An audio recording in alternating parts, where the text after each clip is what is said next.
My brother sent me the letter that killed his own sale, and requirement 7 named 2 people.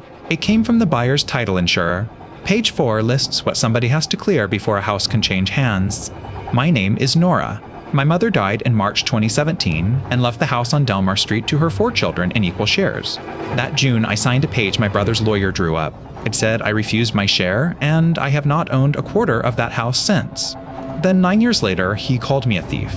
He said I had blocked a sale I had no part in, and his lawyer put it in writing. A disclaimer is irrevocable. You refused your quarter in 2017, and you cannot take it back. He was right, every word of it. I never took it back, and I could not have. A refusal becomes irrevocable the moment it is delivered, and mine was delivered by hand across the kitchen table with 3 of my siblings watching. So hold on to this. My mother's will is 2 pages long, and nobody read the 12th line of it until a stranger in an underwriting department read it for money. I will read it to you at the end. My name is not in it. You probably think a refusal is how you give your share to somebody else. I thought that. It is the most reasonable thing in the world to think, because that is what it feels like while you are signing. A refusal is not a gift, and the law has a very specific idea about what that means. It took a stranger to notice, and it cost my brother a buyer. The reason I signed is boring, and that matters. Nobody threatened me. There was no forged signature and no missing page. My mother had been sick for 3 years. I lived 20 minutes away, and my siblings did not, so I drove her on Tuesdays and Fridays. When she died, my brother Curtis became the executor because he was the oldest and because he offered. Somebody has to offer. In June, he called the 4 of us to the house. He said probate with 4 sellers would take a year, that any one of us could hold the sale hostage, and that a lawyer had shown him a clean way to do it with 3. I was the one he meant. I had said at the funeral that I did not want to sell. So the clean way was a page that took me out of the list of people who had to agree. Then he said the sentence I have replayed 1,000 times. You will still get your share. I will just cut you a check at closing. I believed him. And here is the hard part, because it would be easier if he had been lying. He believed it too. I signed it where my mother used to sort her mail. Diane witnessed it. The check never came, and that is not the interesting part. The interesting part is what happened to the quarter of the house I had just refused before anybody stood up. He did not sell it, and that is the first thing that went wrong. The house appraised at $284,000 that summer. The market was slow, so Curtis rented it to a family at $1,600 a month. He collected that rent for 8 years. I ran the arithmetic once, at a table in an apartment that cost me $980 a month, and it came to $153,600. I never saw any of it, and I never sued, because I had refused my interest in writing and had no standing to ask where it went. My son and my daughter shared a bedroom until he was 17, when he took a job at a tire shop and moved in with a friend's family. Then, in 2025, the number came up. Curtis listed the house, paid a stager $1,900, and had a buyer in 6 weeks with a deposit of $14,000. Then the sale sat for 11 months, and nobody could tell him why. Requirement 7 said to obtain a deed from the following parties, vested owners of an undivided 1/4 interest. And under that were my son's name and my daughter's name, and an address, and the address was mine. I read it 4 times in the parking lot of that tire shop.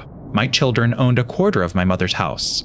They had owned it since the June afternoon I signed the page saying I did not want it.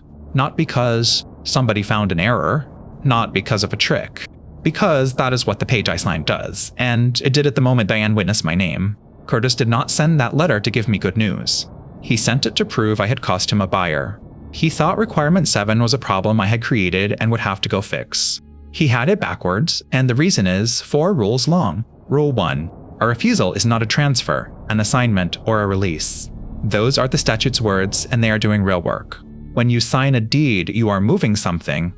When you refuse, you are not moving anything because you are declining to ever have it, which means you cannot refuse something to somebody. There is no such thing.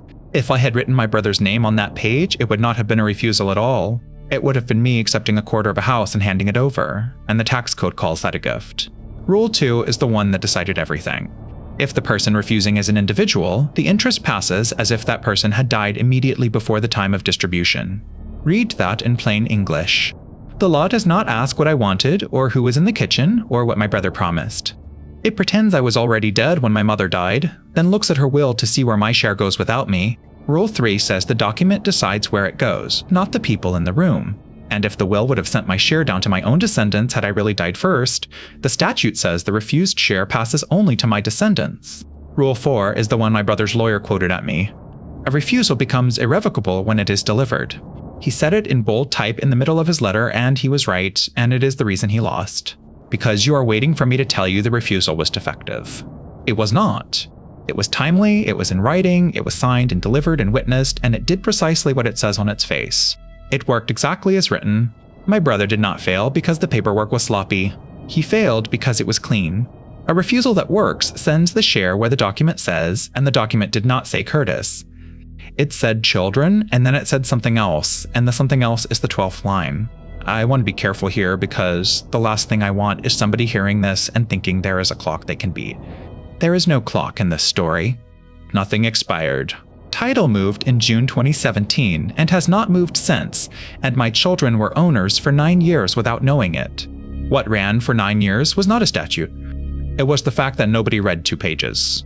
Not the lawyer who drew up the refusal. Not the executor. Not me.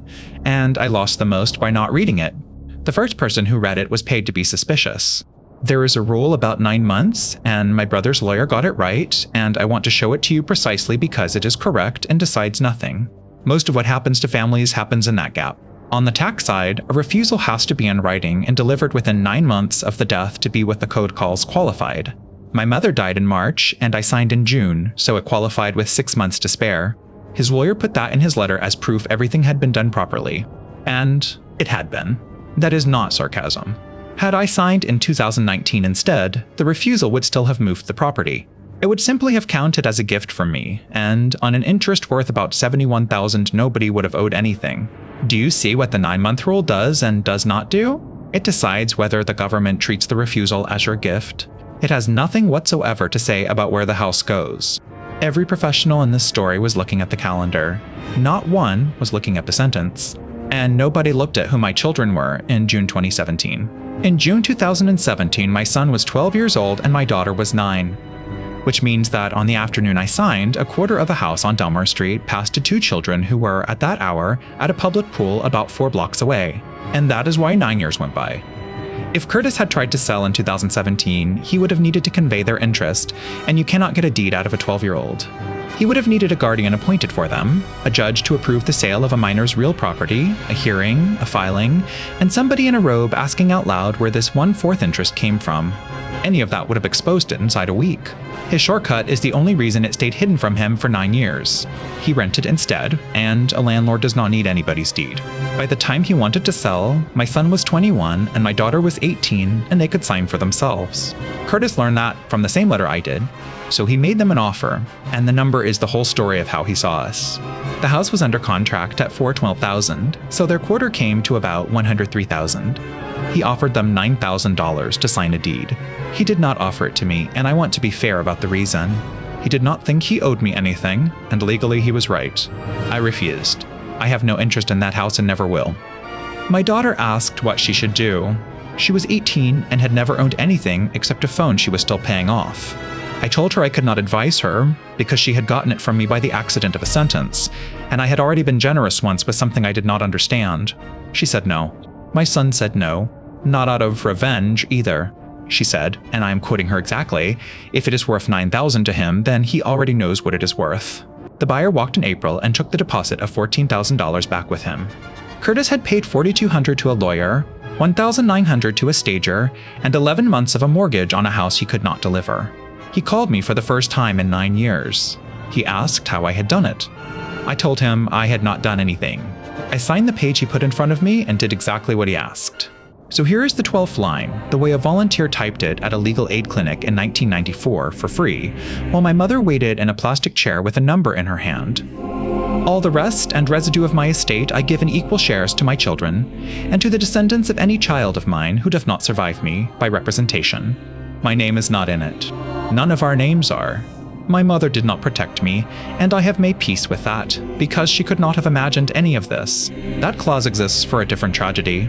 It exists so that if a daughter dies before her mother, the daughter's children are not erased.